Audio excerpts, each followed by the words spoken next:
دوستو اگر ویڈیو پسند آئے تو مزید ویڈیوز کے لیے چینل کو ضرور سبسکرائب کیجیے گا، شکریہ۔ وزیراعظم عمران خان کی سابق اہلیہ جمائمہ خان اپنی زندہ دلی کے حوالے سے کافی شہرت رکھتی ہیں۔ یہی وجہ ہے کہ خاص مواقع پر ان کی وضاح و قطع سب سے نرالی نظر آتی ہیں۔ ٹرمپ پر خواتین کو ہراساں کرنے کا الزام ہو یا شام کے مہاجر بچوں کے تحفظ کی بات، جمائمہ خان نے نہ صرف ان معاملات پر آواز بلند کی بلکہ کچھ اس طرح کے روپ دھارے جن سے معاملات کو بہتر انداز میں سمجھنے میں مدد ملی۔ اب انہوں نے ہیلووین بھی نرالے ڈھنگ میں منائی ہے۔ ہیلووین کا تہوار مغرب میں گزشتہ روز 31 اکتوبر کو منایا گیا۔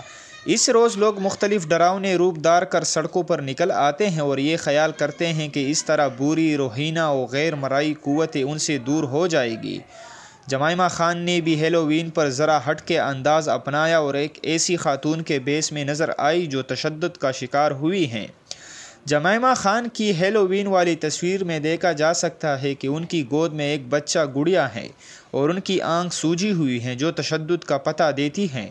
یہ تصویر بظاہر تو ہیلووین کے تہوار کے لیے ہیں، لیکن اس میں ان خواتین کے مسئلے کو بھی بہترین انداز میں اجاگر کیا گیا ہے جو گھریلو تشدد کا شکار ہوتی ہیں۔